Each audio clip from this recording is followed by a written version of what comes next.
దీనికి మించి ఉంటుందా? మించి అదే అండి. ఈ రెండుని ఇప్పుడు రెండు ఒక రకమైన సినిమాలు అయితే ఈ పక్కన పెట్టి నేను చెప్పగలను దాంట్లో ఎక్కువ ఉంటుందని. అసలు వేరే ప్రపంచాలు, అసలు అది ఇంకొక జానర్. మీకు ప్రతి విజువల్ ఇంకో కొత్త రకమైన ఎక్స్పీరియన్స్ ఇస్తుంది. యాక్షన్ ఉంటుంది, గోల్డెన్ యాక్షన్ ఉంటుంది, కానీ అది ఒక ఎపిక్ స్కేల్లో ఉంటుంది. ఇక్కడ ఏంటంటే ఒక థ్రిల్లర్ క్రైమ్ జానర్లో ఉంది, అది ఒక రకమైన ఎపిక్ మూడ్లో ఉంటుంది. సో ఐ థింక్ రెండు very different from each other. అందుకే నేను పోల్చలేను. సినిమాలన్నీ మీ ప్యాషన్తో చేసి చిరంజీవి గారితో చెప్పే సినిమా దానికి చిరంజీవి గారు కారణం అది ప్యాషనే వాళ్ళ కాదు. చిరంజీవి గారు ప్రొడ్యూసర్ హీరో దగ్గర కట్టాడు. ఈసారి నాకు శ్రీకాంత్ చిరంజీవి గారు మాట్లాడుకొని వాళ్ళిద్దరికి నేను కావాలని చెప్పారు. సో అది నాకు రివర్స్ ఆఫర్ అది. సో అభిమానికి వచ్చి ఆయన్నే ప్రొడ్యూస్ చేసే స్థాయి కావటం అది ఇంకా నాకు డైజెస్ట్ అవ్వట్లేదు. ఐఎమ్ నాట్ స్టిల్ బిలీవింగ్ రేపు సినిమా స్టార్ట్ అయిన తర్వాత ఐ థింక్ మెల్లగా ఇట్ విల్ సింక్ ఇన్. కానీ మీ డాడే సినిమా, రామ్ చరణ్ గారు పెద్ద సినిమా రెండు ఒకే టైంకి వస్తుంది. ఎలా వి బోత్ అనౌన్స్డ్ అండి. ఇవాళ రేపు ఐ డోంట్ వాంట్ మేక్ ఇవాళ రేపు మీరు చూస్తున్నారు. మేము 1 year ముందు వాళ్ళు మీ ఇద్దరం అనౌన్స్ చేసాం. అండ్ పెద్ద I love the teaser also మనం వచ్చినప్పుడు. And it's going to be great. Buchi is very close. Buchi and Srikanth are extremely close. And it's March and it's a great date. అదేనా ఇప్పుడు ఆల్మోస్ట్ ఒక కొత్త సంక్రాంతిలో తయారవుతుంది. ఒకవేళ ఇద్దరం వస్తామా రామా అన్నది అన్ని పక్కన పెడితే ఒకవేళ ఇద్దరం వచ్చినా సరే 2 బ్లాక్ బస్టర్ అనుకుంటున్నాం. షెడ్యూల్లో కూడా మీరు జగదేక వీరుడు అతిలోక సుందరికి ఇప్పుడు కాదండి, అది 2 ఏళ్ల క్రితం ఇచ్చింది. మళ్ళీ ఇప్పుడు ఫుల్ ఫామ్ వచ్చేసి హోమిసైడ్ ఇంటర్వెన్షన్ స్కీమ్ కదా. అంటే హోమిసైడ్స్ ని అంటే ఆపడం అనేది.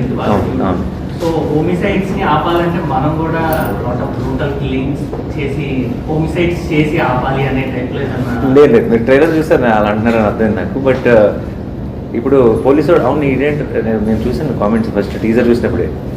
ఈడేంటారా కిల్లర్స్ నాపుతున్నాడు, ఈడేకి చెద్దతున్నాడు అందరినీ అంటే పోలీసు వాడు ఏంటారా కిల్లర్ కంటే ఎక్కువ మనుషులు చేస్తున్నట్టున్నాడు అని చాలా కామెంట్స్ చూశాను. బట్ దానికి ఒక రీజన్ ఉంది. దానికి ఊరికి హీరో కాబట్టి చంపడం కాదు. వాడి ప్లేస్లో మీరున్నా సరే మీకు కత్తిస్తే ఆ ముందు వచ్చినా నేను చేస్తారు. అలాంటి ఒక ప్రాసెస్ ఉంది ఆ సినిమాకి. అది ఏంటన్నది మీకు అర్థం. కెరియర్ స్టార్టింగ్లో అసిస్టెంట్ డైరెక్టర్ బాబు గారి దగ్గర పనిచేశారు. చాలా కష్టపడ్డారు వెళ్ళడానికి.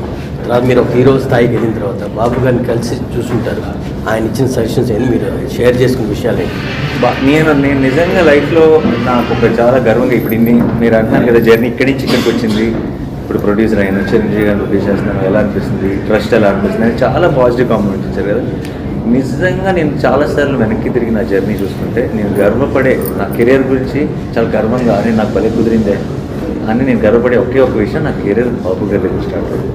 నేను ఆయన దగ్గర నేర్చుకున్నంత ఈ రోజు దాకా నేను I don't think any single film or a single person I don't think had that influence.